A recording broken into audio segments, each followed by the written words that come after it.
કેમ છો? ખબર છે, આજે આંકડાઓ અને ડેટા હોય છે ને, એ ખાલી નંબર્સ નથી હોતા.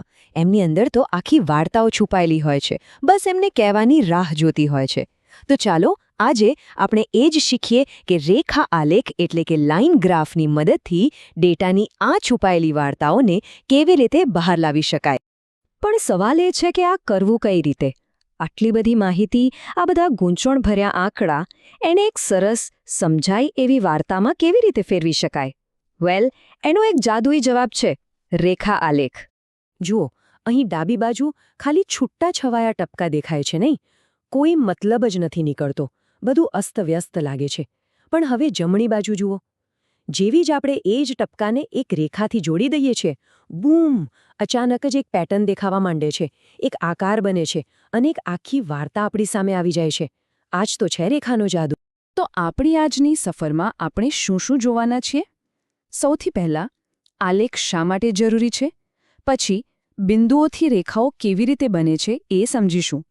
ત્યાર પછી આલેખની વાર્તાને કેવી રીતે વાંચવી, એકસાથે એકથી વધુ વાર્તાઓને કેવી રીતે સરખાવવી, અને છેલ્લે આ રેખાની અસલી તાકાત શું છે એ જાણીશું. ચાલો તો શરૂ કરીએ આપણા પહેલા વિભાગથી. આલેખ શા માટે? મતલબ કે આંકડાઓને એક સ્પષ્ટ ચિત્રમાં ફેરવવાની જરૂર જ કેમ પડે છે?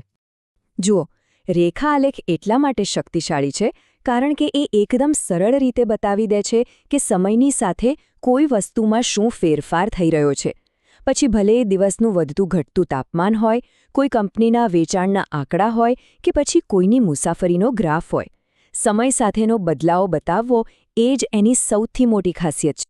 ઓકે, તો હવે આગળ વધીએ વિભાગ 2 પર, બિંદુઓથી રેખાઓ સુધી. ચાલો જોઈએ કે આ ગ્રાફની વાર્તાના મૂળભૂત પાયા શું છે. તો ટેકનિકલી રેખા આલેખ છે શું? એકદમ સરળ ભાષામાં કહીએ તો એ એક એવો ચાર્ટ છે જે પહેલાં તો આપણી માહિતીને અલગ અલગ બિંદુઓ, જેને માર્કર્સ પણ કહેવાય, એના તરીકે બતાવે છે, અને પછી બસ એ બધા બિંદુઓને સીધી લીટીથી જોડી દે છે. બસ આટલું જ. અને એક વાત ખાસ યાદ રાખવા જેવી છે: આ આખી રમતમાં અસલી હીરો એ ટપકા નથી, પણ એમને જોડતી રેખા છે. કારણ કે રેખા જ આપણને બે અલગ અલગ સમયના બિંદુઓ વચ્ચેની સફર બતાવે છે. એમના વચ્ચેનો સંબંધ શું છે એ સમજાવે છે. ચાલો હવે સૌથી રસપ્રદ ભાગ પર આવીએ. વિભાગ 3, આલેખની વાર્તાને સમજવી. મતલબ કે ગ્રાફમાં ઉપર જતી, નીચે આવતી કે સીધી રહેતી રેખાઓનો અર્થ શું થાય છે એ શીખીએ. સમજવા માટે ચાલો એક સાવ સાદું પણ બહુ જ કામનું ઉદાહરણ જોઈએ. આ ગ્રાફ આપણને એક દર્દીના આખા દિવસના તાપમાનની વાર્તા બતાવી રહ્યો છે. ચાલો આ વાર્તાને આપણે સાથે સાથે વાંચીએ. જુઓ, શરૂઆતમાં સવારના સમયે તાપમાન લગભગ સ્થિર છે. પછી અચાનક સવારે 11 વાગે રેખા સીધી ઉપર જાય છે, મતલબ કે તાવમાં જોરદાર ઉછાળો આવ્યો. બપોર પછી રેખા નીચે આવવા માંડે છે, એટલે કે તાપમાન ઘટી રહ્યું છે. અને છેલ્લે બપોર પછી ફરીથી તાપમાન સ્થિર થઈ જાય છે.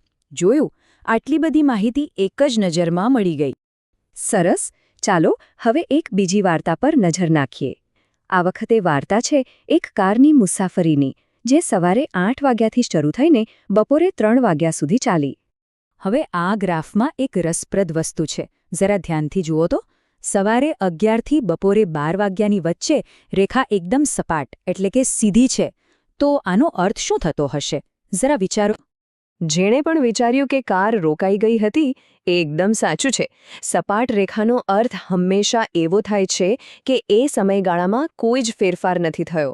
મતલબ કે કારે 1 કલાક માટે પોતાની મુસાફરી રોકી દીધી હતી. કદાચ ક્યાંક ચા નાસ્તો કરવા રોકાઈ હશે. આ ગ્રાફ વાંચવાનો એક બહુ જ મહત્વનો નિયમ છે. યાદ રાખજો.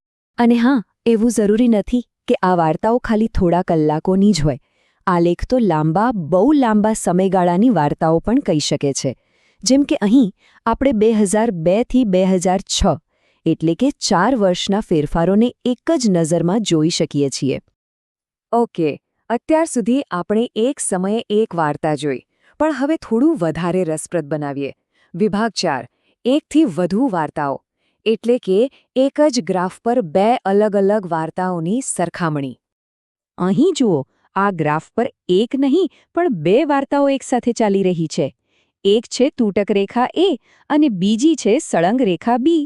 આ રીતે અલગ અલગ પ્રકારની રેખાઓ વાપરીને આપણે એક જ જગ્યાએ 2 કે તેથી વધુ બાબતોની સરખામણી કરી શકીએ છીએ. તો જ્યારે બે વાર્તાઓની સરખામણી કરવાની હોય ત્યારે 3 ખાસ મુદ્દા પર ધ્યાન આપવાનું. પહેલું, એ બંને રેખાઓ એકબીજાને ક્યાં છેદે છે? જે જગ્યાએ એ છેદે ત્યાં બંનેનું મૂલ્ય સરખું છે. બીજું, કઈ રેખા ઉપર છે? જે રેખા ઉપર હોય એનું મૂલ્ય તે સમયે વધારે છે. અને ત્રીજું, એ બંને ક્યારે એકબીજાથી દૂર જાય છે? આ બતાવે છે કે તેમના રસ્તા હવે અલગ પડી રહ્યા છે. ચાલો ફટાફટ એક વધુ ઉદાહરણથી આ વાત પાક્કી કરી લઈએ. અહીં જુઓ, હવે આપણે તરત જ કહી શકીએ કે ક્યારે એકનું મૂલ્ય બીજા કરતાં વધ્યું, ક્યારે ઘટ્યું અને ક્યારે બંને સરખા થયા. બસ આટલું જ સરળ છે. અને હવે આવીએ આપણા છેલ્લા અને સૌથી મહત્વના વિભાગ પર. વિભાગ 5, રેખાની શક્તિ. મતલબ કે આ બધી દ્રશ્ય વાર્તાઓમાંથી આપણે આખરે શીખ્યા શું? તો આખી વાતનો સાર એ છે કે રેખા આલેખની અસલી શક્તિ શું છે. એનાથી આપણે એક જ નજરમાં ટ્રેન્ડ્સ એટલે કે વલણો જોઈ શકીએ છીએ. કોઈ પણ વાર્તાની સૌથી મહત્વની ક્ષણોને તરત જ પકડી શકીએ છીએ. જુદી જુદી વાર્તાઓની સરખામણી કરી શકીએ છીએ. અને સૌથી મોટી વાત, ગમે તેવા ગૂંચવણભર્યા ડેટાને એક સાવ સાદા અને સ્પષ્ટ ચિત્રમાં ફેરવી શકીએ છીએ. તો હવે આ બધું સમજ્યા પછી એક સવાલ વિચારવા જેવો છે. આપણા પોતાના જીવનની એવી કઈ વાર્તા છે જેને આલેખ દ્વારા કહી શકાય? કદાચ પોતાની ઊંચાઈનો વધારો, પરીક્ષામાં આવતા માર્ક્સનો ઉતાર ચઢાવ કે પછી દર મહિને થતી બચત? જરા વિચારજો, કારણ કે હવે ડેટાની ભાષા કેવી રીતે વાંચવી એ આપણને આવડી ગયું છે.